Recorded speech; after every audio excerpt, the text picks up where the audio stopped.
Sabi nila, once nagkaroon ng lang isang tambutso, automatic block na kagad yun. Tara, samahan nyo ako, alamin natin mga dre. Ito nga pala si Best. Sa buwan ko pa nga lang siya nagagamit, lumabas na lahat ng mga problema niya. Parang bumili na rin akong problema ng iba mga dre. Huwag kayong tutulad sa akin na sabi ko magkaroon ng bagong motor mga dre, no? Pag-iisipan nyo na mabuti, lalong-lalo na pag second hand yung unit. Binabaklas na nga nila yung throttle body. Check natin kung malinis pa. Sobrang dumi na. Palinis na rin natin to. Para brand new na siya tignan mga dre. Sobrang dumi, kitang-kita nyo naman mga dre. Natuwa ako sa resulta mga dre, ang ganda, ang linis. Speaking malinis mga dre, no, naiistakan nga pala to ng mga putik, oh, tumigas. Check nyo na rin yung sa inyo mga dre, baka sobrang dumi na rin. Tinatanggal na nila yung coolant kasi papalitan daw ng bagong coolant. Sa akin ayos yan para bago lahat. Dito tayo sa magneto, tatanggalin nila mga dre. Sinabi ko baka pwede pong pinturahan, sabi niya sige pinturahan natin, high temp. High temp nga pala ang ginagamit sa mga magneto mga dre, no. Ang ganda ng kinalabasan niya mga dre. Sa wakas, nababa na yung makina mga dre. Ayan na, kinalas na.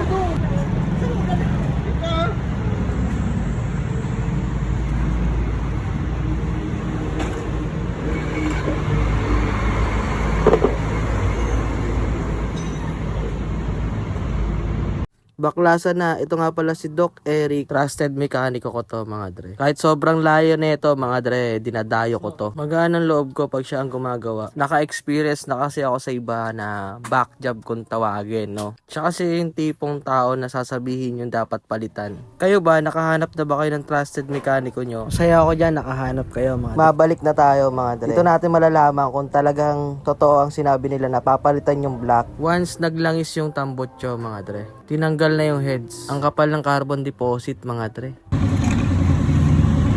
Totoo nga dre. Ang laki ng gas-gas. At ang lalim.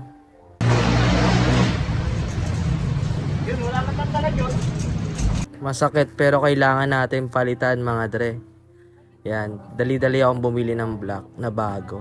Ayoko naman lumala, umabot pa sa mismong biyakan na. Hanggat maaari agapan na mga dre.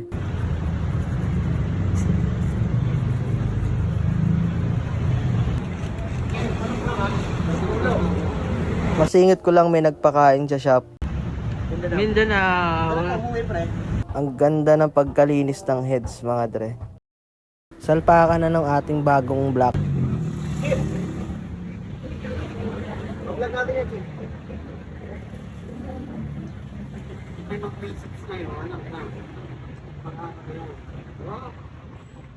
Sabi.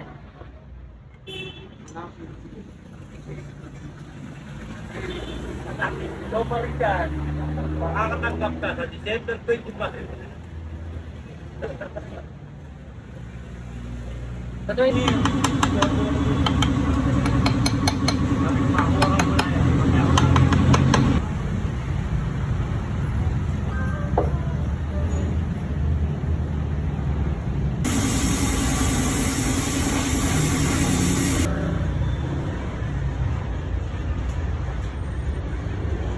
Approve sa akin mga dre.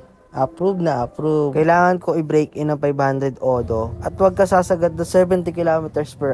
Thank you for watching.